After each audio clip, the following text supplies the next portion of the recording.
अब हम second law करेंगे, second law of motion, very important. Second law of motion, motion का second law. देखो इससे पहले कि मैं बिगिन करूं, एक बात याद रखना, ये जो मोशन का सेकंड लॉ है ये किस चीज के बीच में रिलेशन बताता है?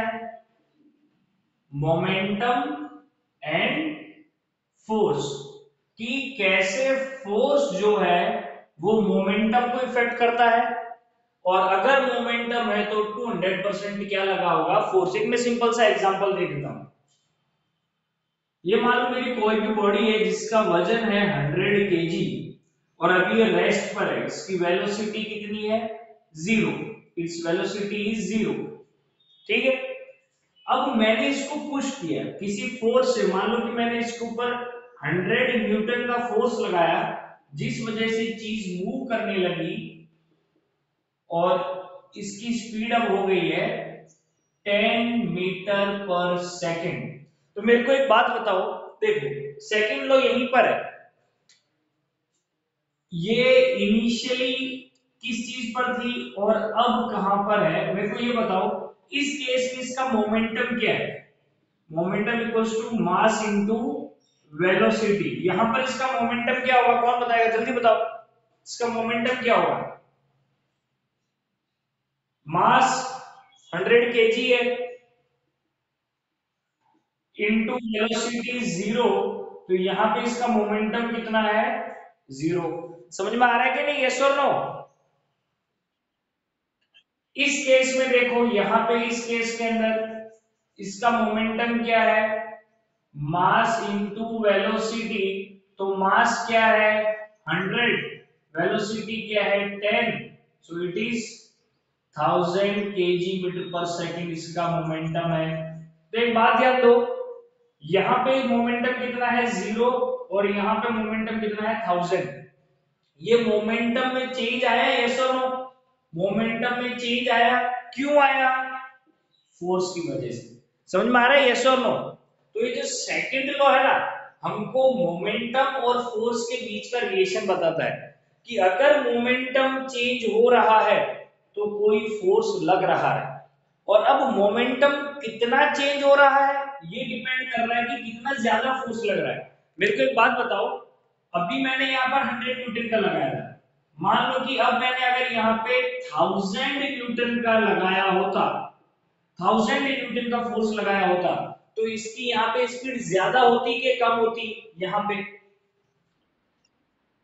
ज्यादा होती, यस और नो? मान लो फॉर एग्जांपल ये हो गई होती 200 मीटर पर सेकेंड, अगर ये ज्यादा होती तो यहाँ पे मोमेंटम इस केस में अब क्या हो जाता? 200 इंटू 10, दैट इज 2000, यस और नो? ये 200 इंटू 100 आएगा, इट इज 20,000। इधर ध्यान दो, जब मैंने 100 न्यूटन का फोर्स लगाया था तो मोमेंटम चेंज होके 1000 हुआ, जब मैंने 1000 न्यूटन फोर्स लगाया और इसकी वेलोसिटी इतनी आ गई, तब इसका मोमेंटम 20,000 है। तुम देख रहे हो मोमेंटम भी कितना चेंज होगा डिपेंड करता है कि आपने कितना फोर्स लगाया। Getting it? यस और नो? मोमेंटम फोर्स लगाया इसलिए, ठीक है। मोमेंटम कितना चेंज हुआ वो भी आपने कितना फोर्स लगाया उसी पे डिपेंड करता है। तो कहीं ना कहीं मोमेंटम और फोर्स का लेना देना है। तो सेकंड लॉ यही कहता है कि second law tells the relation between momentum and force. So what is second law? Second law क्या कहता है? That rate of change of momentum is directly proportional to the force applied। बताते हैं ये चीज क्या है, मैं तुमको अच्छे से बता रहा हूं। दो इसकी डेफिनेशन, दो डेफिनेशन होगी। एक तो क्या है? Change in momentum, change in momentum depends on force applied. आपने जितना फोर्स अप्लाई किया है तो उसके हिसाब से डिपेंड करेगा कि मोमेंटम कितना चेंज होगा। नहीं तो इसकी एक और डेफिनेशन है सेकंड लॉ की, that is rate of change of momentum. Rate of change of momentum is equal to force applied. देखो ये दोनों एक ही चीज है। मतलब क्या है, मान लो ये अपनी कोई भी बॉडी है, इसका वजन है m, और इनिशियली शुरुआत में इसकी u मतलब क्या कहते हैं, वेलोसिटी है u1। अब इसकी वेलोसिटी बढ़ के हो गई v1, वजन तो वो तो ही रहेगा, तो मोमेंटम चेंज हुआ, यस और नो? ये है फाइन ये है फाइनल मोमेंटम और ये है इनिशियल मोमेंटम। एक बात फिजिक्स में हमेशा याद रखना, कभी भी आपको डिफरेंस पता लगाना है तो आप कैसे पता लगाओगे, फाइनल माइनस इनिशियल। कभी भी आपको किसी चीज का डिफरेंस पता लगाना है तो कैसे पता लगाओगे, फाइनल माइनस इनिशियल। ये चीज हमेशा याद रखना, ठीक है? अरे समझ में आ रहा है कि नहीं तुम लोगों को? अरे ये क्यू कॉम बीटीडी कौन है, क्यू कॉम बीटीडी? अरे who is this Q com BTD? मेरे को पता नहीं चलेगा, अटेंडेंस कैसे लगेगी तुम्हारी? इधर ध्यान दो, इसकी वेलोसिटी ये थी, अब वेलोसिटी ये हो गई, ठीक है? तुमको पता तो चल गया होगा कि सर वेलोसिटी बढ़ी मतलब पक्का क्या लगा होगा, वेलोसिटी बढ़ी है तो क्या लगा होगा। चलो लेकिन अब हम थोड़ा मैथमेटिकली जाएंगे। ये है फाइनल मोमेंटम और ये है इनिशियल मोमेंटम।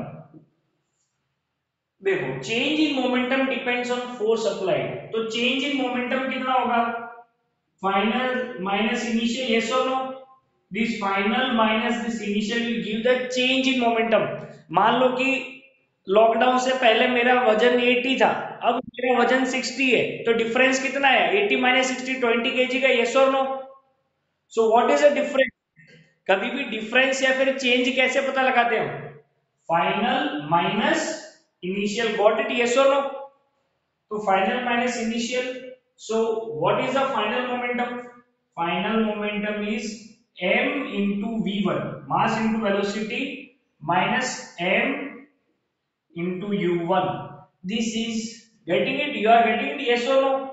m कॉमन ले लोगे तो m v1 minus u1, ये जो चेंज इन मोमेंटम है, this depends on what, force. समझ में आ रहा है, यस और नो? ये है तुम्हारा second law of motion, change in momentum m v1 minus m u1 depends on what, ये चेंज किस पे डिपेंड करता है, फोर्स पे। अब ये भी इसकी डेफिनेशन ये, don't worry, rate of change of momentum. अब एक बात बताओ, मैं जब भी ये वर्ड रेट यूज करूंगा इसका मतलब क्या हो जाएगा, उस चीज को आपको किससे डिवाइड करना होगा, इधर ध्यान दो, आपका जो सेकंड लॉ है वो क्या कहता है, force is directly proportional to m v1 minus u1, जो अभी मैंने यहां लिखा था यहां लिख दिया, rate of change of momentum is proportional to the force applied. अब अगर मैं इसको डिवाइड करूं t से, that is rate of change of momentum, अगर मैं जब इसको t से डिवाइड करूं कि मतलब कितना ज्यादा, आप देखो मैं तुमको बताता हूं कैसे तुमको समझना होगा। एक मेरे को बात बताओ, दो व्हीकल है, दोनों का सेम वजन है, दोनों बाइक है, दोनों के दोनों मान लो कि पल्सर है, ये भी पल्सर है, ये भी पल्सर है, दोनों पे सेम ही वजन के आदमी बैठे हैं। मेरे को बताना ज्यादा फोर्स किस केस में लगा है, इसको एक फोर्स लगा और इसको एक फोर्स लगा, दोनों अभी रेस्ट पर है।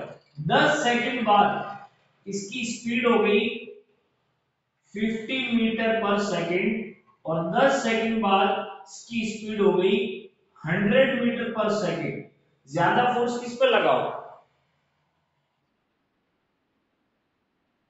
100 मीटर पर सेकंड पे, यस और नो? मतलब सिर्फ मोमेंटम चेंज होना भी फोर्स पे डिपेंड नहीं कर रहा, कितना जल्दी मोमेंटम चेंज हुआ इसमें क्या है, समझ में आ रहा है कि इसको 100 मीटर आने तक मान लो कि 10 सेकंड लगे, इस स्पीड तक आने तक 10 सेकंड लगे, लेकिन इस स्पीड को तो इसने 2 ही सेकंड में गेन कर लिया, यस और नो।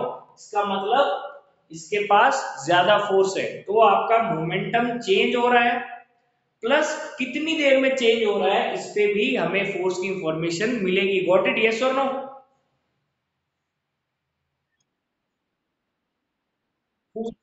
से डिवाइड किया, very important, how many of you know what is v minus u upon t, velocity change in velocity upon time क्या होता है, एक्सीलरेशन। हमने इससे पहले वाले चैप्टर में किया, मोशन चैप्टर में, v minus u upon t, that is change in velocity upon time, what is that called, acceleration. So force directly proportional to mass into acceleration.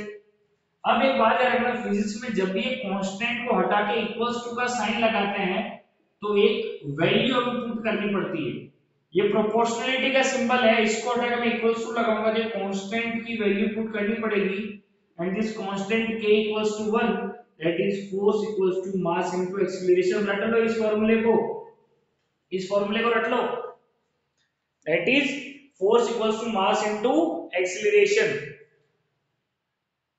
आपकी जितनी ज्यादा एक्सीलरेशन है, more is acceleration, more is the force. Acceleration क्या होता है, change in velocity, change in velocity, समझ में आया, यस और no. So this was your second law of motion, that is change in momentum depends on the force applied, and from this we derived the formula, that is force equals to mass into acceleration। Got it, yes or no। इसका मतलब okay. सो इसके देखो, जो तुम्हारा क्या कहते हैं ये फोर्स है, ये लॉ ऑफ मोशन जो अपने यूज कर रहे हैं, इसका बहुत जगह पर यूज होता है। ये वाला फॉर्मूला देख रहे हो ना, ये वाला M V minus U upon T. एक बात बताओ, टी जितना ज्यादा होगा फोर्स उतना क्या होगा, कम। इधर दिखाई दे रहा है, फोर्स टी के इनवर्सली प्रोपोर्शनल है, यस और नो। इस फॉर्मूले के हिसाब से फोर्स टाइम के इनवर्सली प्रोपोर्शनल है ना, देख रहे हो, रेसिप्रोकल में, डायरेक्टली प्रोपोर्शनल नहीं, इनवर्सली प्रोपोर्शनल। मतलब अगर टाइम ज्यादा होगा तो फोर्स कम होगा। इसका मैं एग्जांपल देता हूं, क्रिकेट खेलते हैं तब बॉल आती, बॉल तो क्या बॉल को ऐसे करके पकड़ता है या ऐसे स्लो मोशन में थोड़ा टाइम लगा के पकड़ता है बॉल को, क्रिकेट में जब बॉल पकड़ते हैं तो ऐसे करके पकड़ता है या सिर्फ ऐसे करके खड़ा ही रहता है, बॉल आगे और सीधा ऐसे पकड़ लेता है, बॉल को कैसे पकड़ते हैं वो लोग, फील्डर जो होता है वो थोड़ा हाथ को पीछे ले जाते हैं, यस और नो। उसका रीजन है, क्यों, बॉल का खुद का कोई ना कोई मोमेंटम चेंज हो रहा है, बॉल किसी स्पीड में आ रही है और तुम उस स्पीड को क्या करने वाले हो, जीरो, मतलब मोमेंटम चेंज होगा। मोमेंटम चेंज होगा मतलब फोर्स है कहीं ना कहीं पे, और फोर्स किसके पास है, बॉल के पास। अगर तुम लोग उसको ज्यादा टाइम लगाओगे पकड़ने में तो तुम्हारे ऊपर बॉल का जो फोर्स होगा वो कैसा हो जाएगा, कम हो जाएगा। समझ में आ रहा है, यस और नो। इसका एक और सिंपल सा एग्जांपल है,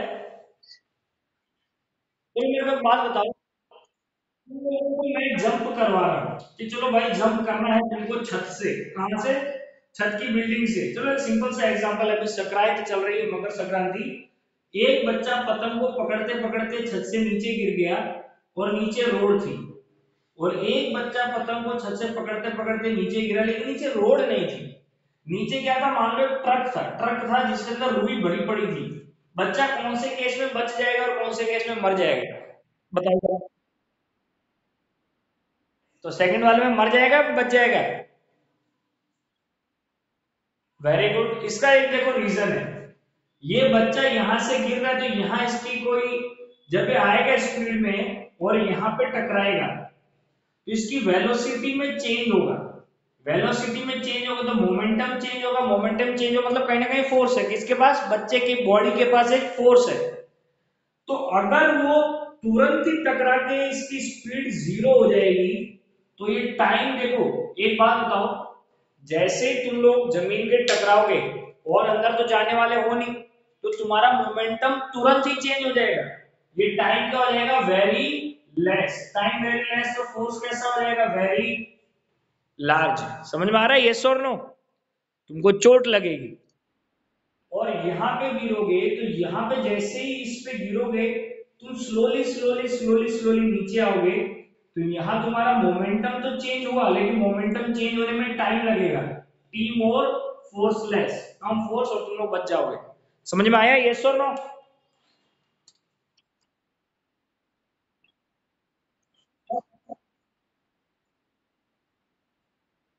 क्या?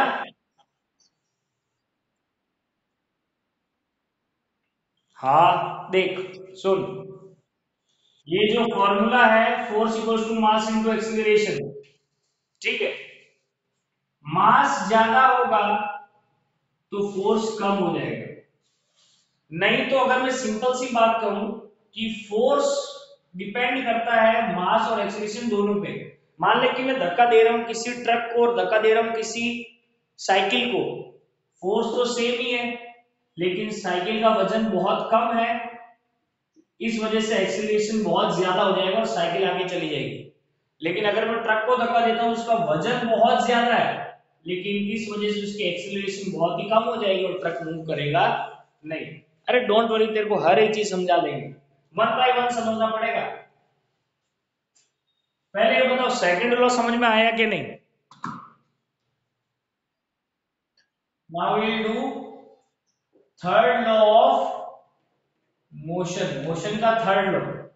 याद रखना, जब भी फोर्स होगा तो 200% कम से कम कितनी बॉडीज होगी, two bodies, body one, body two, दो बॉडीज। फोर्स कभी सिंगल बॉडी पे नहीं लगता, बेयर मिनिमम टू बॉडीज का तो इंटरेक्शन चाहिए ही चाहिए। अब एक मेरे को बात बताओ, अगर सबके सब, कोई भी एक सिंपल सी बात बताओ, अगर तुम बड़ी स्पीड में भागे जाते हो और जाके एक दीवार से टकरा जाओगे तो क्या होगा, दीवार पीछे गिर जाएगी या टकरा के तुम वापस पीछे आके गिर जाओगे?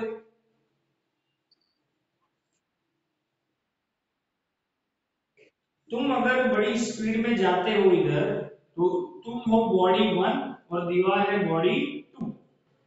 जैसे तुम इसको टकराते हो तुम इसमें क्या अप्लाई करते हो, फोर्स। टकराने के बाद तुम खुद पीछे गिर गए, यस और नो? अब मेरे को एक बात बताओ, अगर मेरी चेंज इन डायरेक्शन हुई है, इसका मतलब क्या लग रहा है, फोर्स क्या करता है, चेंज इन डायरेक्शन करता है, यस और नो? मैं तो टकरा के इधर गिरा मतलब मेरी चेंज इन डायरेक्शन मतलब बॉल ने मेरे ऊपर क्या लगाया है, फोर्स। समझ में आया, यस और नो? जो फोर्स मेरी बॉडी ने इस पे लगाया, बॉडी वन ने इस पे लगाया, दैट इज कॉल्ड एक्शन। अब इस एक्शन के बदले बॉडी टू ने जो मेरे पे फोर्स लगाया मतलब बॉडी वन पे, that is called reaction, that is called reaction. Very important. What is third law of motion? Third law of motion states that if there are any two bodies and body 1 applies a force on body 2, then body 2 will also apply a force on body 1. Getting it, yes or no?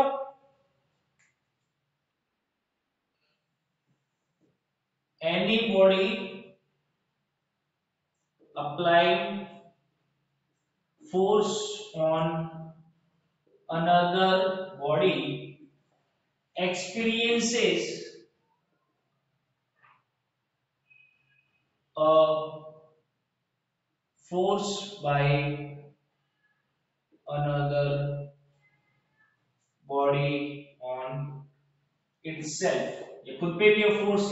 अब अगर इसने मान लो एक force इसके ऊपर लगाया है जिसको हम कहते हैं एक्शन, सेम टू सेम, बराबर मैग्नीट्यूड का, लेकिन ऑपोजिट डायरेक्शन में ये बॉडी टू फोर्स लगाएगी, that is called reaction. Very important. अगर इसने 10 न्यूटन का फोर्स लगाया बॉडी वन में तो ये भी 10 न्यूटन का ही रिएक्शन देगी, लेकिन कैसा? Minus, opposite in direction. Getting it? Yes और no? That is force of action equals to force of reaction, but opposite in direction. Getting it? Yes or no? It happens in each and every case. ये हर case में होता है। अगर कोई भी दो bodies है, पहली बात है बिना दो बॉडीज के तो फोर्स लागू ही नहीं होता है। फोर्स लागू होने के लिए आपको कम से कम दो बॉडीज चाहिए ही चाहिए। अगर कोई भी बॉडी, एनी बॉडी, इस पे कैसे भी कोई भी फोर्स लगाएगी तो 200% ये भी इस पे फोर्स लगाएगी लगेगी, बट ऑपोजिट इन डायरेक्शन। और इसके अपने कुछ एक प्रैक्टिकल एग्जांपल देखेंगे। पैदल चलते हो तुम लोग? अरे चलते हो क्या नहीं, या सिर्फ स्कूटी पे पड़े रहते हो 24 घंटा? अब अगर मेरे को पैदल चलना है तो मैं पैर से इस तरफ धक्का देता हूँ पीछे की तरफ। कभी भी पैदल चलते हो हम पुश कहाँ करते हैं? पीछे की तरफ। यस और no? I am the body one, I am the body one. मैं किसके कांटेक्ट में हूँ? रोड के कांटेक्ट में। Road is body two. What happens is that मैं अपने पैर से पुश कर रहा हूं। अगर मेरा तो एक्शन इस तरफ जा रहा है तो रोड क्या करेगी? एक रिएक्शन देगी मेरी बॉडी पे। क्या देगी? एक रिएक्शन देगी, but in which direction? Opposite direction, जिस वजह से मैं आगे मूव करूंगा। समझ में आ रहा है? यस और नो? बोट देखिए, बोट। ये बोट से अगर मेरे को आगे जाना है तो मैं देखा है कि वो जो पुली में लगा हुआ होता है, ये क्या कहते हैं इसको यार, वो फ्लिपर्स लगे होते हैं। ये सो नो? मैं उसको पीछे की तरफ पुश करता हूं। मैं इस फ्लिपर को पानी में पीछे की तरफ पुश करूंगा तो वाटर किस तरफ पुश करेगा बोट को? इस तरफ। यस और नो? सो ये जो फ्लिपर मूवमेंट कर रही है, this is action, and in opposite direction water इसको क्या देगा बदले में? रिएक्शन। What it? यस और नो? अगर 10 न्यूटन का एक्शन हुआ तो मेरे को -10 न्यूटन का रिएक्शन होगा। मैं ज्यादा फोर्स लगाऊंगा तो मेरी बोट और ज्यादा फोर्स हो जाएगी। अगर मैंने 100 न्यूटन का फोर्स लगाया तो -100 न्यूटन का रिएक्शन मिलेगा। What it? यस और नो?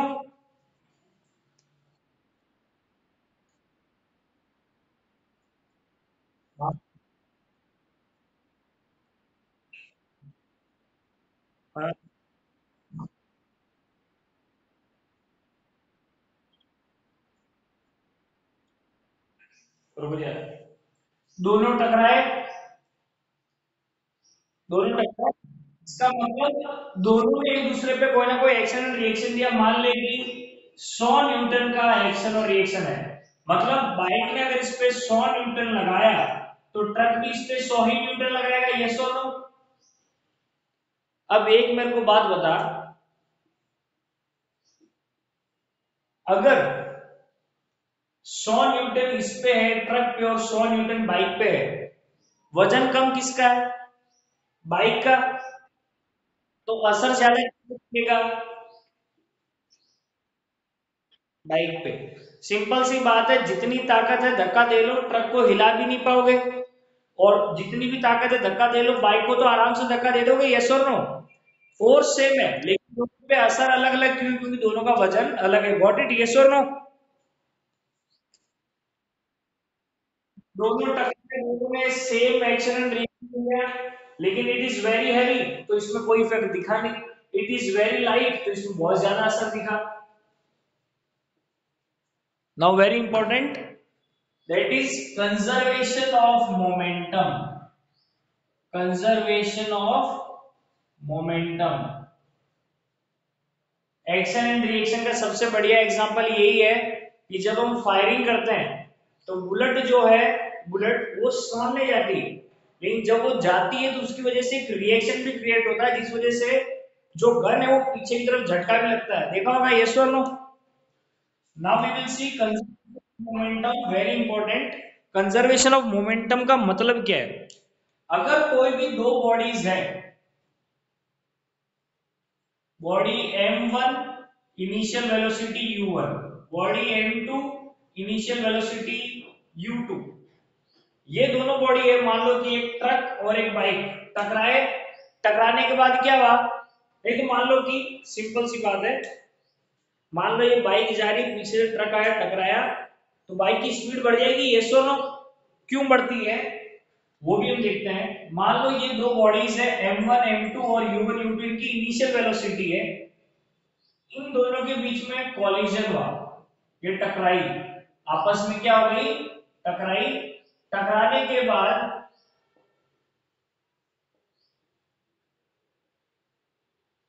अब इस बॉडी की फाइनल वेलोसिटी v1 हो गई और इसकी v2 हो गई।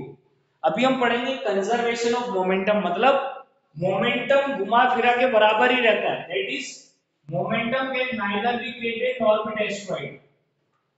Momentum can neither be created nor be destroyed, मतलब overall momentum does not changes. अब इधर ध्यान दो, इस बॉडी का मोमेंटम क्या है, m1 इंटू u1, यस और नो? इस वाली का, और इसका क्या होगा, m2 into u2, mass into velocity. अब ये बताओ इन दोनों का मोमेंटम मिलके इतना होगा, यस और no? m1 u1 plus m2 u2, मतलब टकराने से पहले इनका टोटल मोमेंटम ये था, यस और नो? बिफोर टकराने के बाद इसका मोमेंटम क्या होगा, m1 v1, और इसका क्या होगा, m2 v2, वेलोसिटी चेंज हो गई है, दोनों का ऐड किया तो टकराने के बाद ये है टोटल मोमेंटम, यस और नो? After collision. अब मोमेंटम कभी ना ही तो खत्म होता है, ना ही बढ़ता है, ना ही घटता है, सेम ही रहता है, मतलब ओवरऑल ये जो वैल्यू है इस वैल्यू के बराबर होगी। Total momentum after collision is equal to total momentum before collision. अब हम ये प्रूव करेंगे। पहले ये बताओ समझ में आ रहा है कि नहीं, ये total momentum after before collision है और ये after collision, getting it, yes और नो? Very important. अब देखो अभी हमने पढ़ा each and every action is equals to reaction, yes और नो? अब देखो कैसे प्रूफ करेंगे। ये बॉडी m1 टकराई बॉडी m2 से, मतलब m1 ने इसके ऊपर टकराते टाइम एक एक्शन किया, बदले में इसने क्या किया, एक रिएक्शन किया, यस और नो? चलो, मतलब एक फोर्स ऑफ एक्शन लगा तो बदले में फोर्स ऑफ रिएक्शन मिलेगा, यस और नो? अब मैं ये फोर्स ऑफ एक्शन क्या वो पता लगाऊंगा, फोर्स ऑफ रिएक्शन क्या है ये पता लगाऊंगा, और दोनों को इक्वेट कर दूंगा, सॉल्व करते करते अपनी ये वैल्यूज आ जाएगी। ये मीटिंग में कितना टाइम बाकी है जल्दी बताओ। What is force of action, मान लो कि कितनी है, कितनी, अरे इधर ध्यान दो, इधर ध्यान दो। What is force, force equals to mass into acceleration, equals to mass, acceleration क्या होता है, v minus u upon t, yes और नो? अब इधर देखो फोर्स ऑफ एक्शन, मान लो कि ये अगर उस पर टकराती है तो m2 में क्या क्या फर्क पड़ा, m2 का force, force equals to mass into acceleration, मान लो बॉडी 2, एक्सीलरेशन कितना होगा, बॉडी 2 में क्या चेंज आया, वेलोसिटी v2 पहले क्या थी, u2 अपॉन टाइम, समझ में आ रहा है, यस और no? Mass into acceleration, mass is m2 और एक्सीलरेशन क्या, change in velocity, that is v2 minus u2 upon t, getting it, yes और नो? बदले में एक रिएक्शन आया, रिएक्शन किसके ऊपर हुआ, m1 पर, तो m1 m के m1 के ऊपर क्या फोर्स हुआ, m1 का मास m1 और change in velocity upon time, change in velocity कितना हुआ, v1 minus u1 upon t, getting it, yes और नो? ये एक फोर्स ऑफ एक्शन और एक फोर्स ऑफ रिएक्शन है। अब ये फोर्स ऑफ एक्शन इस फोर्स ऑफ रिएक्शन के बराबर है, लेकिन दोनों में से किसी एक पे माइनस का सिंबल लगेगा, इस साइड माइनस लगा दूं, यस और नो? ये माइनस मतलब ऑपोजिट इन डायरेक्शन, दोनों को इक्वेट कर दो, तो m2 ब्रैकेट में v2 minus u2 upon t equals to minus of m1 v1 minus u1 upon t, T T कर दिया, समझ में आ रहा है, यस और नो? P दोनों साइड कट गया, हरियप हरियप हरियप इधर गया। तो अब मैंने ब्रैकेट ओपन किया तो m2 into v2 minus m2 into u2 equals to, ये माइनस है, ठीक है, minus m1 into v1 equals to minus m1 v1, minus minus plus m1 into u1 equals to m1 u1। इसको इधर ले आओ और इस वाले को इधर ले जाओ, तो m2 v2 ये इधर आएगा तो प्लस हो जाएगा m1 v1 इक्वल्स टू, ये वाला इधर है m1 u1, ये वाला उधर जाएगा तो प्लस हो जाएगा, that is m2 u2। Very important, देख रहे हो आ गया, m1 v1 plus m2 v2 that is total momentum after collision equals to m1 u1 plus m2 u2 that is total momentum before collision। समझ में आया, yes or no? तो momentum always conserved, मतलब overall जो momentum होता है किन्हीं भी दो बॉडीज का, that is always same, whether it is before collision or whether it is after collision। got it, yes or no?